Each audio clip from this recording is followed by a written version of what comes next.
नमस्कार। आज मैं फिर आपके सामने अपराध की एक और घटना लेकर आया हूँ।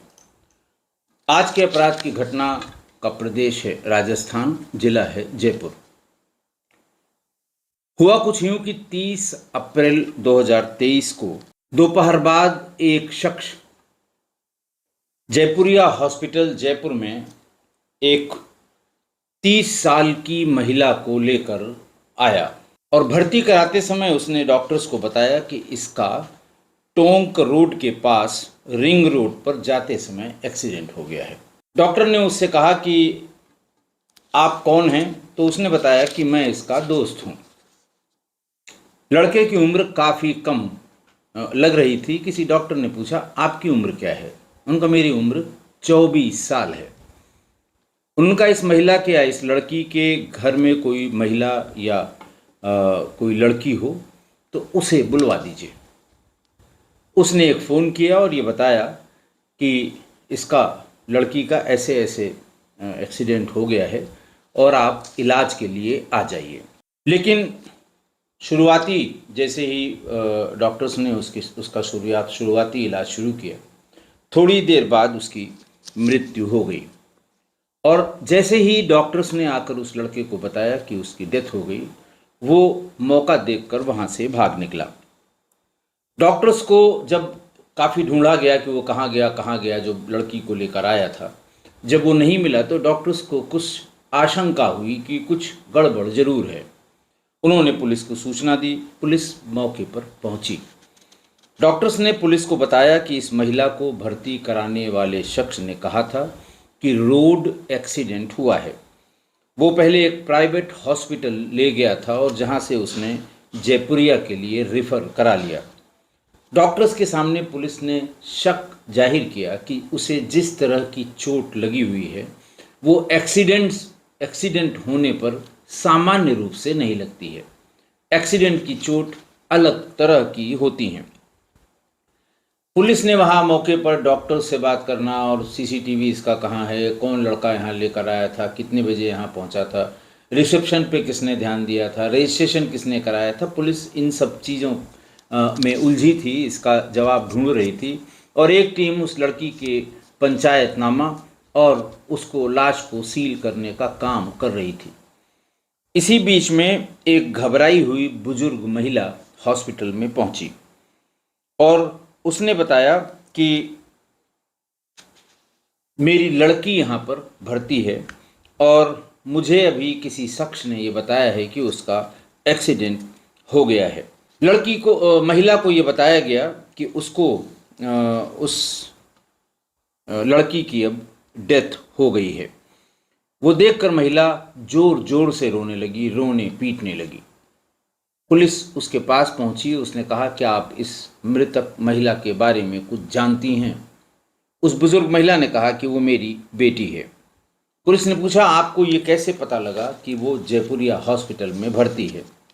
महिला ने बताया कि उसके पास नजूल खान का फ़ोन आया था और उसने कहा था कि आपकी बेटी एक्सीडेंट में बुरी तरह से घायल हो गई है और जयपुरिया हॉस्पिटल में भर्ती है, आप जल्दी आ जाओ, इसका इलाज शुरू करवाना है।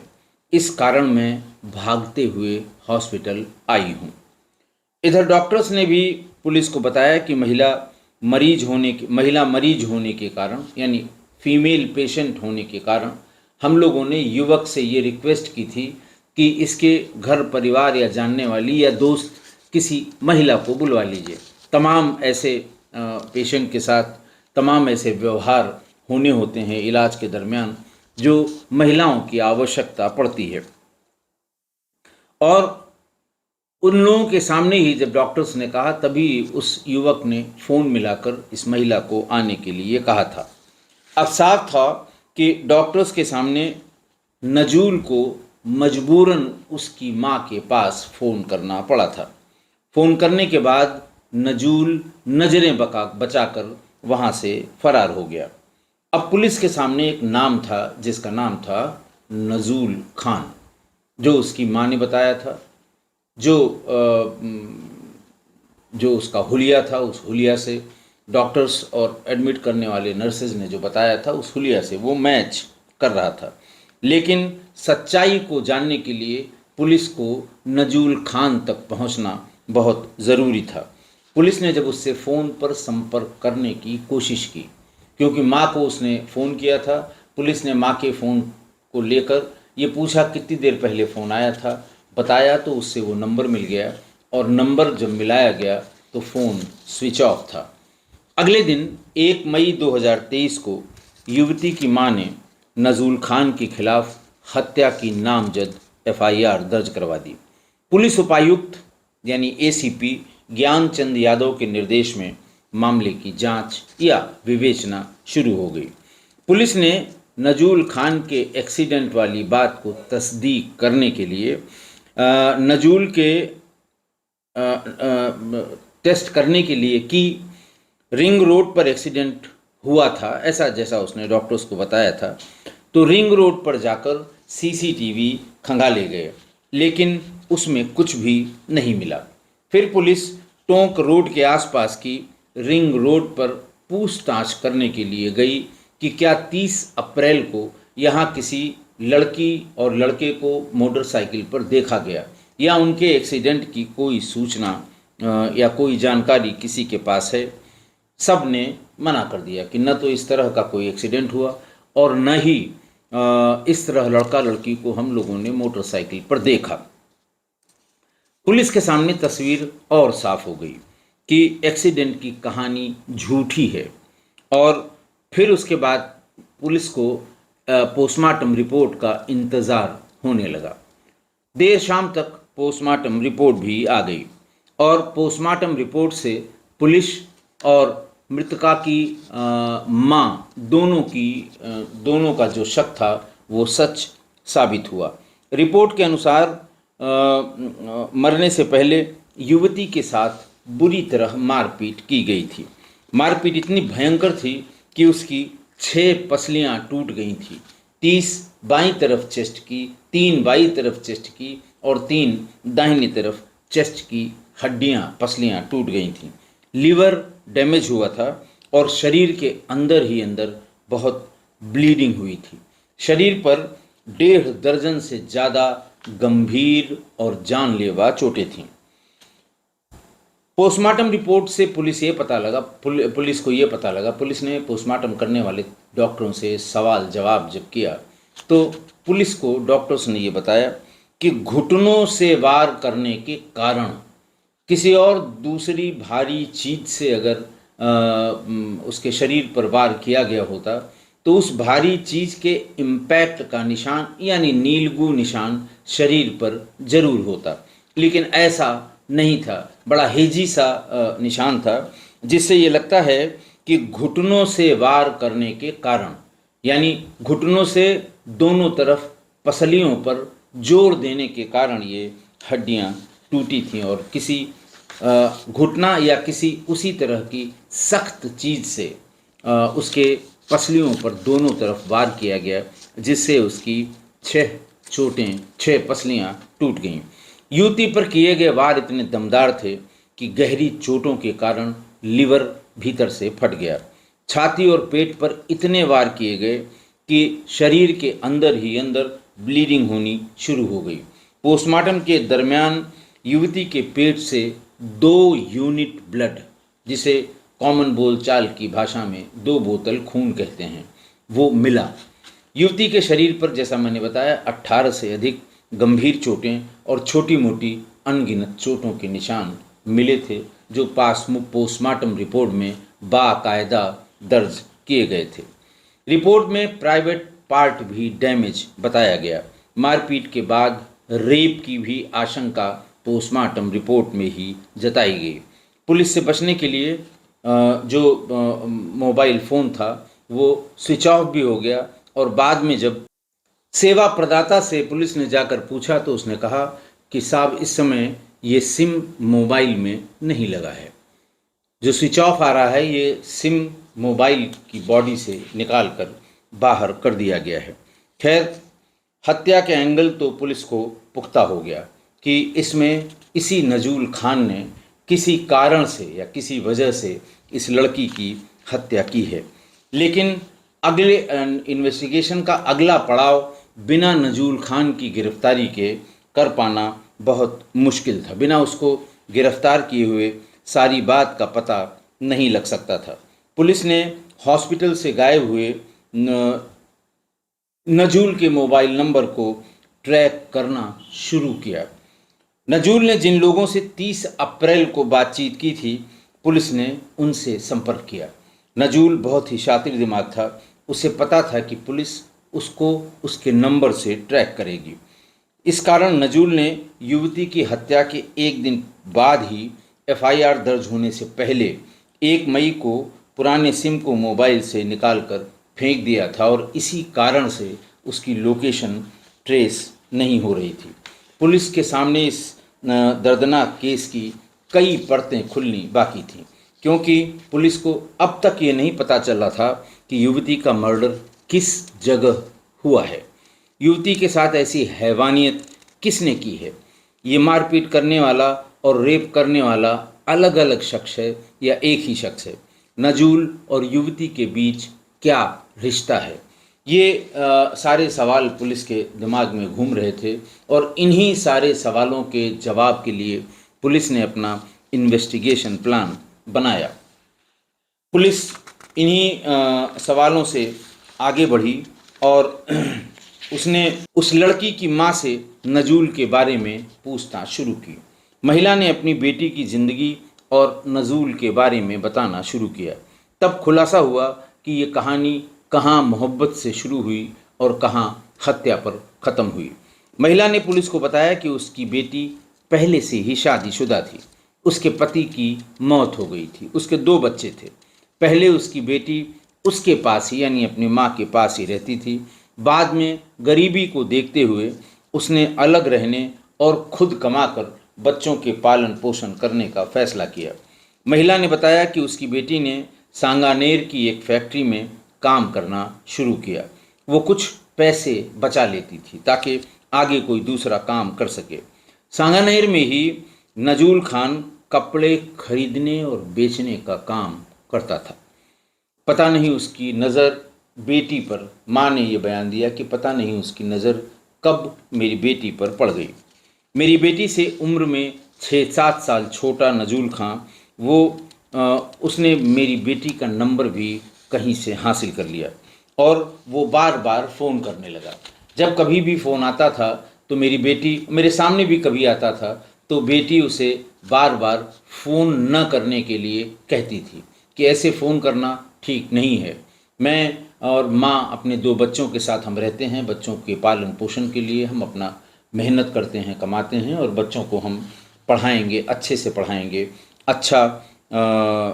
उन्हें अच्छा आदमी बनाएंगे। लेकिन वो कहता था कि आपकी आवाज़ मुझे अच्छी लगती है और आप भी अच्छी लगती हैं। परेशान होकर उस लड़की ने नजूल को अपने पति और बच्चों के पति की मौत और बच्चों के बारे में सारी बात सिलसिलेवार बता दी ताकि ये कन्फ्यूज़न न रहे कि उसके दिमाग में ये है कि मेरी शादी नहीं हुई है। उसने बता दिया कि देखो भाई, मैं पहले ही वक्त की मारी हुई हूँ, मैं शादीशुदा हूँ, मेरे पति का देहांत हो गया था, मेरे 2 बच्चे हैं, हमें चैन से रहने दीजिए। उसके बाद भी नजूल ने फ़ोन करना नहीं बंद किया।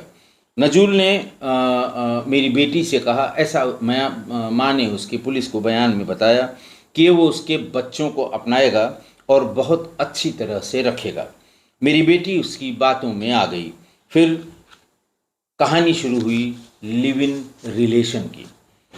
महिला ने पुलिस को अपने बयान में बताया कि नजूल ने मेरी बेटी पर जाने क्या जादू कर दिया कि उसने मेरी एक नहीं सुनी और नजूल के साथ ही वो रहने लगी।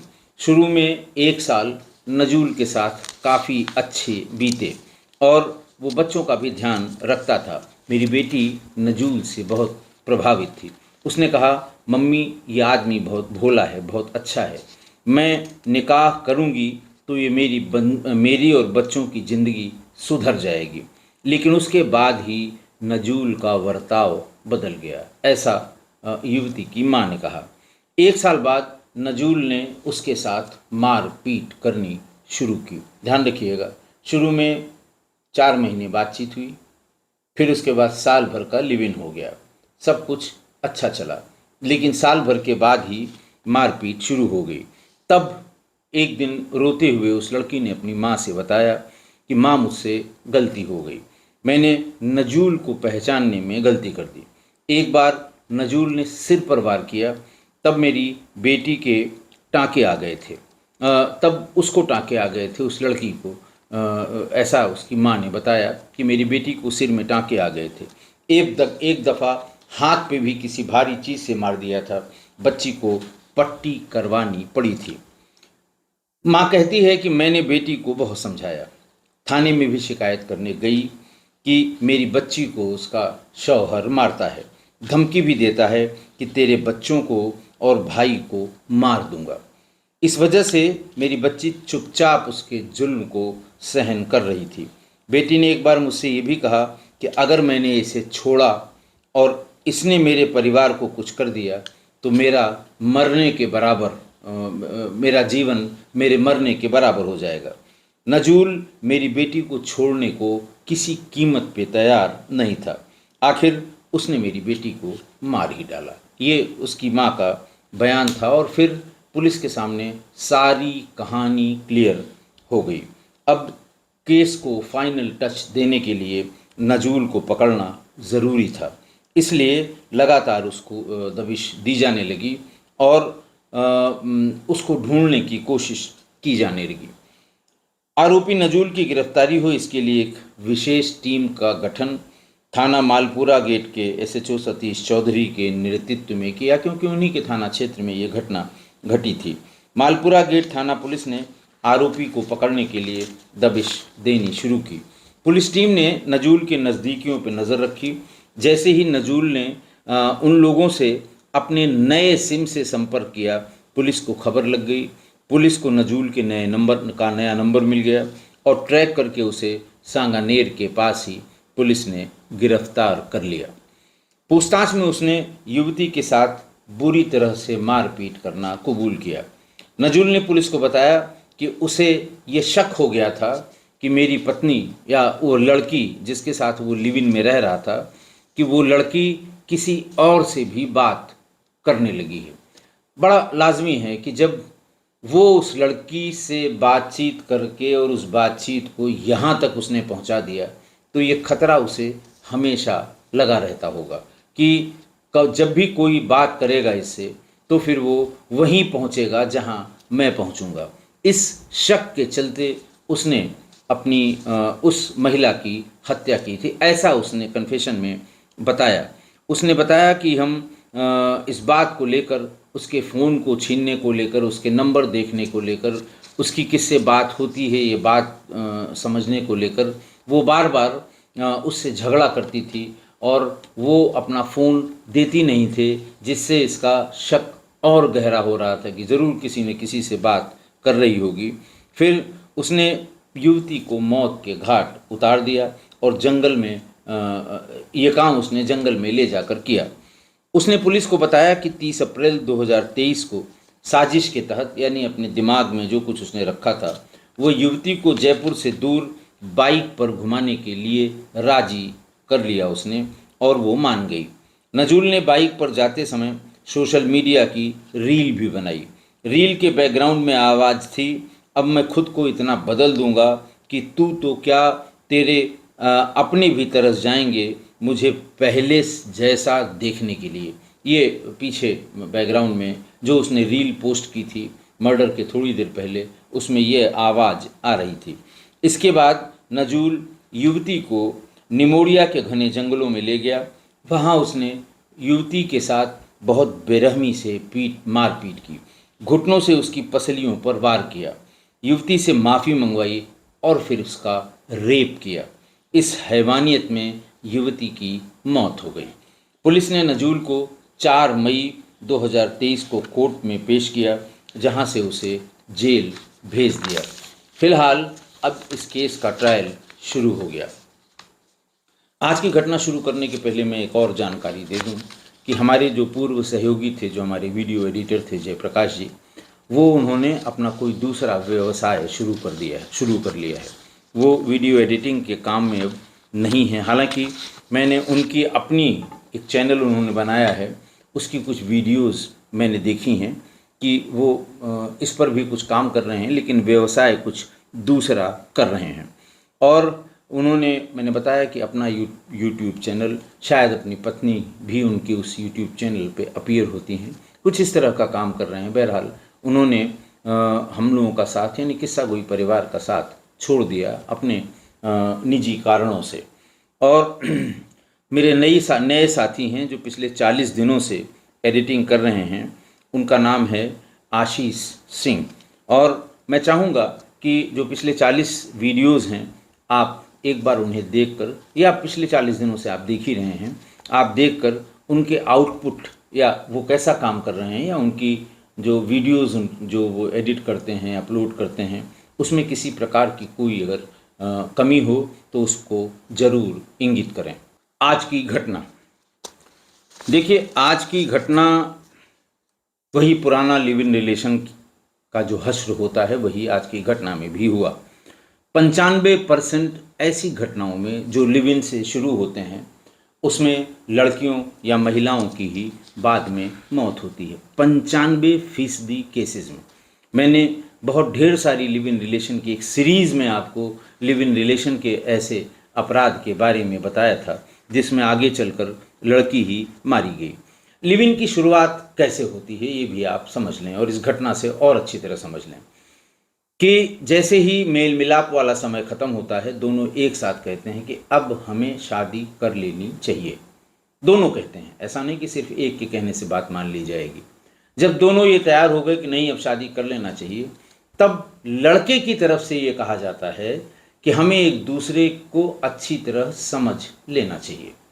वक्त चाहे जो लग जाए, पहले मैं भी समझ लूँ, हालांकि मैंने समझ लिया है, ऐसा लड़का कहता है, और लड़की से कहता है तो तुम भी समझ लो, ताकि बाद में कुछ कहने को ना हो। और फिर वो लिव इन में रहना, समझने के लिए एक दूसरे को लिव इन में रहना शुरू कर देते हैं। और जैसे ही लिव इन में रहना शुरू किया, वो लड़का इसलिए लिव इन में रहने की बात शुरू करता है कि उसके दिमाग में कुछ और होता है। लड़की इसलिए तुरंत राजी हो जाती है कि मुझे भी थोड़ा समय लगेगा ये देखने में कि ये कितनी केयर कर पाता है, कितना पैसा खर्च कर पाता है, कितना मेरी मांगों को पूरी कर पाता है, इसके परिवार की फाइनेंशियल बैकग्राउंड क्या है, ये भी जानने का, ताकि हमें फिर बाद में आगे चलकर कोई दिक्कत न हो, या हमारी जो कुछ भी ज़रूरतें हों वो ये लड़का पूरी कर सके। इसलिए वो राजी हो जाती है। अब दोनों लिव इन में रह रहे हैं, और ये करते करते मतलब दोनों तरफ से ही एक दूसरे को समझने की प्रक्रिया चालू रहती है, और तब तक 1.5 साल बीत जाते हैं। लगभग 1.5 साल एक दूसरे को समझने की प्रक्रिया में लग जाते हैं। लड़के का इंटरेस्ट धीरे धीरे कम होने लगता है। बड़ा ऑब्वियस सा है, आप समझ सकते हैं। और 90% केसेस में ऐसा होता है कि लड़के का इंटरेस्ट धीरे धीरे कम होने लगता है। फिर लड़की को ये महसूस होने लगता है, और उसे लगने लगता है कि लगता है कि लड़के ने ट्रैक बदल लिया। उसे ये लगने लगता है कि लड़का अब मेरे हाथ से निकल रहा है। फ़ौरन वो शादी की डेट तय करने के लिए या शादी के लिए दबाव बनाने लगती है। 1-2 महीना तो लड़का शादी की डेट टालने के लिए कि भाई अभी माँ बाप राजी नहीं हुए, अभी और मैं कोशिश कर लूँगा, ज़रा मामा से बात कर लूँ, ज़रा फूफा से बात कर लूँ, बस जैसे ही बात हो जाती है और फिर माने न माने फिर हम आगे करेंगे। दूसरा ये बताया कि अभी हमारा जो ऑफिस का है या जहाँ मैं काम करता हूँ वहाँ थोड़ा दबाव ज़्यादा है काम का। तो बहरहाल वो 1-2 महीने टालने की कोशिश टालने के बहाने बनाने लगता है, और साथ नहीं छोड़ता। लेकिन वो टालने का बहाना तो ज़रूर बनाता है, लेकिन साथ नहीं छोड़ता है। फिर जब उसको ये लगने लगता है कि अब तो ये गले ही पड़ जाएगी, अब ये नहीं मानेगी, जब ये होता है कि नहीं अब तुम बताओ, नहीं तो मैं चल रही हूँ तुम्हारे माँ बाप से मिलूँगी, अब तुम शादी की तारीख बताओ, नहीं तो मैं अपने माँ बाप को, अपने भाई को बुलाती हूँ, इस तरह की बातें वो जब शुरू होती हैं, धमकी देने वाली, तो उसे लगता है कि अब ये गले पड़ जाएगी, अब इससे बचना मुश्किल है। तब वो उसको रास्ते से हटाने के तरीके ढूंढने लगता है, दिन रात नेट पर सर्च करने लगता है, मारने के तरीके और फिर लाश के डिस्पोजल के तरीके।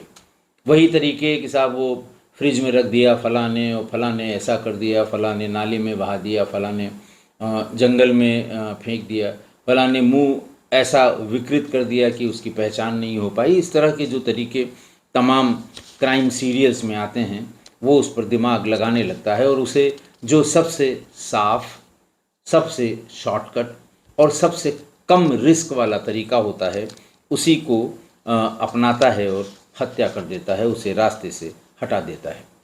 कहने का मतलब ये, अगर इस तरह की घटनाएं लिव इन कब से शुरू हुआ, कब से मिले और बीच में क्या क्या डेवलपमेंट हो रहे हैं, अगर ये घटनाएं या ये सिलसिला किसी लड़की के साथ हो रहा है, उसे फ़ौरन सचेत हो जाना चाहिए, सतर्क हो जाना चाहिए। वैसे भी लड़कियों को सतर्क रहना चाहिए, क्योंकि लिव इन का मतलब 95% केसेस में लड़कियों का ही दुनिया से विदा हो जाना।